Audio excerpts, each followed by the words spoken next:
Hello everybody and welcome to the first big release of 2020. Well, I guess it's not really a big release for most people, but for me it's huge. It's not exactly a AAA game, but Atelier Dusk Trilogy has been released on PlayStation 4 and Nintendo Switch and PC, I believe. And it hasn't been available on a console that you call a modern console for quite a while. If you previously wanted to play this, you needed to break out your PS3 or PlayStation Vita, and while the game is very playable on those platforms, it is nice to have something on a console that's on high rotation. And it has been a while since I last played these games. This is the third time I've owned them on one platform or another, and I love them as much now as when I first played them. So I thought I'd do a video talking about what I love about these games, because they are a little bit different to some of the other Ateliers that you might have played. If you came to this series with Atelier Ryza, which was released last year, and I know a lot of people discovered the series because of Ryza, I want to use this video to explain why you should look at these ones as well, because I think, particularly with regards to Ryza, these ones have a close relationship thematically, and I think you'll get a lot out of them, where some of the other Atelier games are a little bit different to what Ryza offered.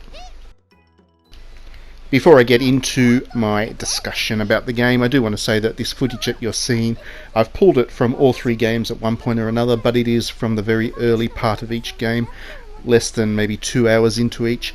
I've done that for a couple of reasons. Firstly, my hard drive filled up while I was recording, so I only got footage of the early parts of each of the games. Secondly, I haven't got all the way through them as of now when I'm recording this. I am very familiar with these games. Like I said, I've actually got them on both the PlayStation Vita and the PS3, and I have played them through each of them numerous times on those platforms. So I'm very familiar with this series, and really I just wanted to check that they still work on PlayStation 4 before sitting down to do my review. So I've confirmed they do work, unless something goes absolutely catastrophically wrong later on, which I really sincerely doubt. I'm familiar enough with these games to talk about them anyway, even though I haven't finished them. And then the third reason that I haven't gone too deep with the footage and whatever is I don't want to spoil anything really. Part of the delight of Atelier is discovering each new area, each new enemy and all that kind of stuff, because the enemies are really lovely in design, the areas are all vibrant and interesting, and the plot itself has a lot of high notes, and it kind of keeps a good pace going throughout each of these titles. So I want you to really discover all of that stuff for yourself, so I'm not really going to give away anything in these videos. Now, with that very long disclaimer out of the way, let's talk about what is so great about Atelier Dusk series. So there are three titles, obviously, in the trilogy. There's Atelier Aisha, Atelier Eska and Logi, and Atelier Shally. Each of those games follows the same world, the world of Dusk. And the world of Dusk is a really interesting one because it's basically going through an apocalypse. There's this force called the Dusk, which is basically turning everything it touches into desert, and that desert is slowly expanding and encompassing more of the world. And as it does so, water sources dry up, it's basically uninhabitable, so people can't live. The ability to find food and other resources becomes more and more constrained the more dusk kind of expands in the world. And at the start of Atelier Isho, it's not really that much present, but by the time you get to Atelier Shelley, it's very much part of life, and the remaining humans are trying to work out how to survive with it or to reverse it. And again, not giving away any spoilers, but the mysteries behind Dusk are very interesting and really drive the whole trilogy forward and are a reason to play it through in order, so you can really get a sense of the impending doom that slowly kind of encompasses. And that's very relevant today for a number of reasons. I mean, obviously there's a parallel there to climate change and what's happening in the real world, and the increasing sensation that a lot of people have, that an increasing discomfort that a lot of people have with the stability of the planet into the future. This game really kind of taps into that and reminds people that the impact of this stuff is kind of both global and at a community level, and that the only real way through that is to come together as a community and really kind of form strong bonds rather than go individualistic about it. And that's a common theme for Atelier games. They're always about community and kind of coming together and those kind of very feel-good emotions. And it's very Japanese. I mean, if you spend time in Japan, you get a good sense of they're very community-minded people. And this game series really reflects that. It becomes very different in tone to a lot of the other apocalyptic games you may have played as a result. We generally assume or associate apocalyptic themed video games with stuff like Mad Max, where it's a real kind of Wild West and the leftover humans are really kind of scrapping over the remains and kind of getting very violent about it, you know, the Fallouts and the Rages and all those kinds of games. That's what we generally associate with an apocalypse. So to have this kind of very feel-good, nice JRPG with that apocalyptic kind of sensation in the background, it's very different. And it still is very different. We haven't seen many other JRPG developers try and address this kind of theme. So it's even over a half decade after Atelier Dusk came out, it feels new in the way that it tells its story and the way it kind of explores its themes. It doesn't feel like it's something you've played at some point before, especially if you are a narrative-driven person and you play these games specifically for the narrative. The combat and all of that kind of stuff will feel very familiar to Atelier veterans or people who have just played Atelier Ryza, and in fact, because it is an older game, it doesn't feel quite as refined as later Atelier titles, but definitely in terms of that storytelling, that's where the relevance of this series still is, and that's why it is still such a delight to play through. The other interesting thing about that theme is where it kind of came from, because this game is a little bit older now. I guess its origins are less something to think about as you're playing the game, but it is worth keeping in mind that when the development team sat down to start developing this game, it was immediately after the huge earthquake, tsunami, and damage that was done to northern Japan. And throughout the country, there was that real sense of a kind of a very downbeat, kind of nihilistic outlook at the world at that point in time. And this game is a bit of a response to that. The development team saw how well the community kind of came together to gel and, you know, try and survive the calamity that they were experiencing.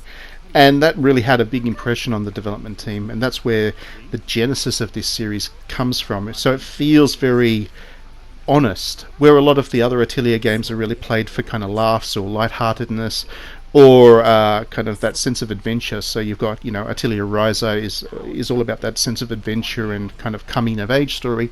Atelier Lelua, which came earlier last year, was very much played for the laughs and the kind of comedy side of Atelier, the lightheartedness.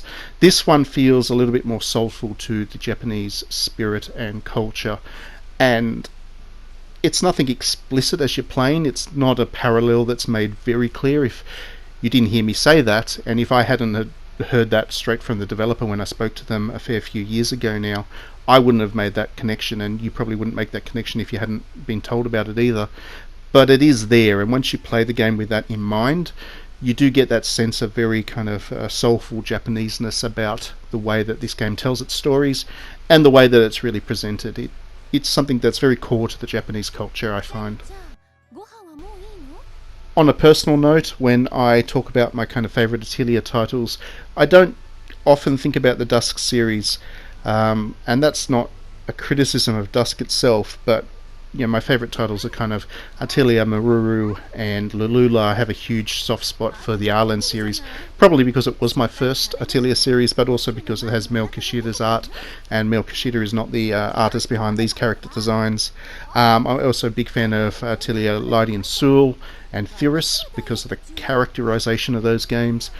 This series has one in particular that I have a real strong soft spot for, and that's the second one, Atelier Eska and Logi. Eska's a really great character. I really adore her. I think she's everything that kind of speaks to the strengths of an Atelier heroine,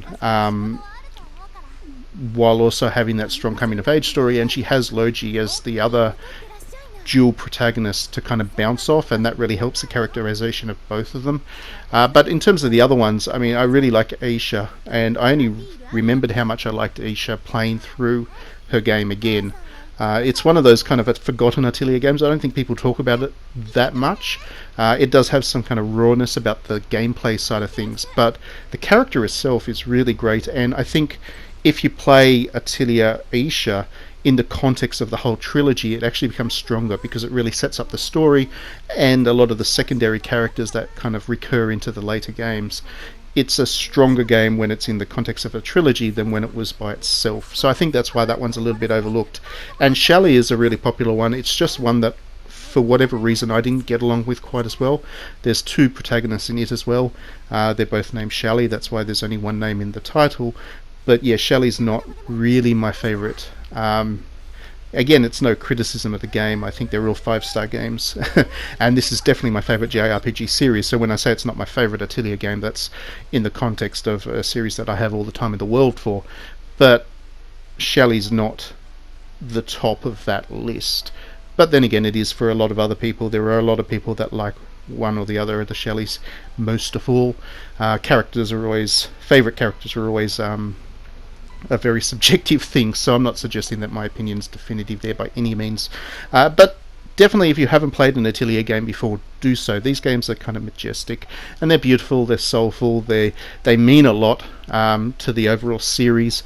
They're a very different look. People who are used to Atelier being just purely light-hearted and silly fun will find that these ones have an edge to them. Not that they're edgy, but they have an edge to them. They've got some kind of purpose that drives them, which I kind of discussed about in the video previously. So you'll get a different look at what an Atelier game could be through these ones. And when you look at where Riser is, which is also a game with a little bit more of an edge, you can see that it probably came from the same mindset that really drove this trilogy. So I'm really glad that it's out again. Definitely give it a go if you haven't. Enjoy it. Let me know what you think about it in the comments. Thank you as always for watching. Please do back me on Patreon if you enjoy my videos, and do like and subscribe. I got through all of that in about 10 seconds this time. I'll try and do that in the future. Thanks for watching, and we'll see you at the next video.